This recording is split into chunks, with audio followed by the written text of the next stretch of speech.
Plants and old books. I know, such a cliche and trending topic. Who doesn't enjoy a riveting conversation about plants? Nonsense aside, I've always loved plants and the natural world. As a matter of fact, one of the first videos I ever released on YouTube was how to start a bonsai. So I'm a tad disappointed to see most artists only tend to care about character design. Where are all the UI artists, botanical and medical illustrators, vehicle concept designers? The world of art is a lot vaster than the small confines of Instagram and Twitter. I know I'm generalizing and I meant no insult to character designers, but enough complaining. This video I'll be aiming to show you how to familiarize yourself with many varieties, incorporate plants into your art and stories, and lastly how to create your own unique shrubbery and flowers. If you're a writer, artist, or nature enthusiast, you're in good company. And as always, please feel free to share your own opinions. Let's get into it. Okay, so you're at level 0. You know what a tree is and that's about it, which is fine. We've all got to start somewhere. So, like all project, let's go and get some reference. Let's open up Pinterest. No, definitely not. Absolutely not. For some reason, the internet is just a terrible place for plants. Pinterest is based on popularity, not accurate search results, so you don't always get exactly the species you've searched for. The second biggest problem is the inflood of AI art. I usually stay far away from online drama, however, I find it a bit more than frustrating when I search for a bonsai portrait and half the images are AI. They look strange, they're unusable as reference, and it takes a lot of time to sort through them. Even when adding the real photo and no AI tag to the search results stay exactly the same. A better place is your local parks, hikes, and nurseries. Nurseries are especially good because all plants will be named, and if not, there will most likely be a knowledgeable staff member nearby. The two problems with this is that firstly, not everyone has access to parks and hikes, and even nurseries normally only stock indigenous plants for your region. Now, this is where the glory of old books come in. There are thousands of books dedicated to listing and identifying plant species. Normally focused on a single category like trees, flowers, or regional plants, these books will have hundreds of reference pictures as well as detailed descriptions. It's an amazing tool for art. But as we all know, books can be quite pricey, so I'd recommend checking out secondhand bookstores. More often than not, they don't understand how valuable these books are. I've gotten books that would easily cost $150 new for just $2. Now, not all books are created equal. My personal favorite are hand-drawn botanically accurate books. As an example, I've got this book listing flowers from all over the world. It's just a pleasure to read and use as inspiration. I mean, look at the details, the colors. The amount of effort to create a book like this is staggering, and I appreciate all of it. It lists location, origin of discovery, brief descriptions, and detailed illustrations of all the parts that make up the flowers. Other than being a useful tool for reference, it also serves as a standalone piece of art that I enjoy looking at. Luckily for me, I've got quite a collection of books, so I mainly use them as my main source for knowledge and references. So now, either using real-life photography, books, or the internet, we've got our references and a place to expand our knowledge. On to the next step, using plants in your story. Most fantasy worlds use plants, although briefly, I can assure you they are there. Lord of the Rings has kingsfoil, a common weed that is used to aid Frodo. There's also Symbol Myrna that grows in the graves in the kingdom of Rohan. How to Train Your Dragon has Dragonnip, it's a simple take on catnip.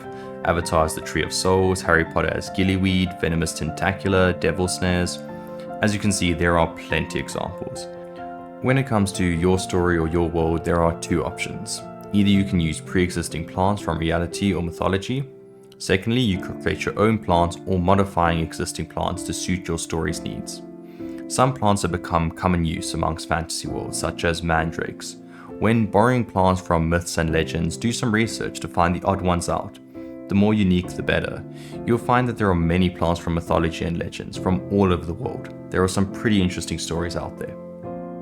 Now, we aren't making our own ecosystems. We don't need to name every tree, type of grass or flower. Think about the role this plant plays in your story, such as an ingredient, food source, or religious symbol. If a plant plays a crucial role in your story, the more seamlessly it'll fit into your world. There is little to no point in designing a plant with a 4-page backstory only for it to appear once in the corner of a room. Making your own plants. Now, designing your own plants, I hesitate to say that there is a right or wrong way to design, as I'm a firm believer of choosing the course of action that best suits you. So I'll share the method that works best for me. I prefer drawing, however, writing detailed descriptions can work just as well, if not better. I start by selecting an already existing species of plant. There are some truly strange plants out there. Most people would easily think that they're works of fiction. Once I've selected the species that catches my eyes, I'll change its appearance a bit, but I still want the original to be clearly seen, giving clear admiration to the original plant.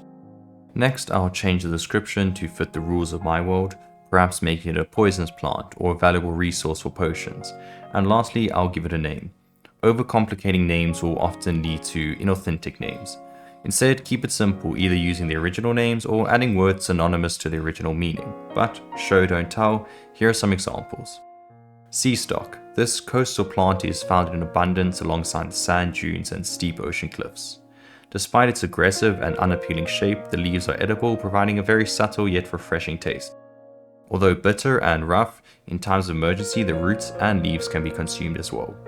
This plant creates its own environment with its outer transparent leaves, remaining closed during drought and dry weather to keep the flowers and leaves moist at all times. During rain or wet conditions, the transparent bud will open, allowing the plant to take in fresh water.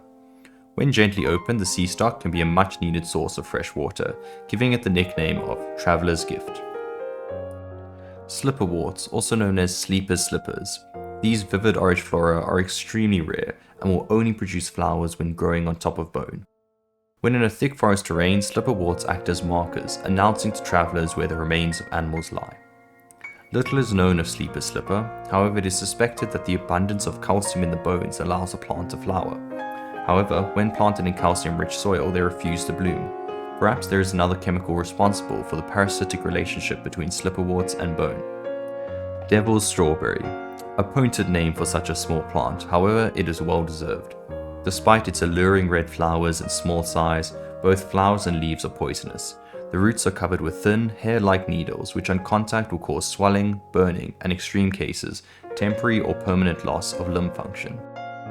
When the roots are exposed to light, they begin to violently whip around. This unique attribute was most likely developed as countermeasures to predators digging it up. The devil's strawberry remains one of the most dangerous flowers to uneducated animals and humans alike. Caution is advised.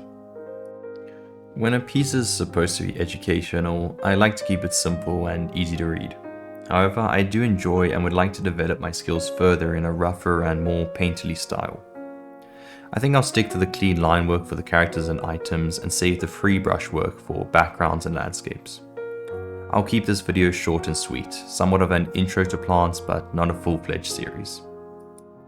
What would you say is the adequate length for a video? Personally, I don't mind as long as its content isn't repetitive or foreshadowing multiple times over what they are going to do instead of doing it.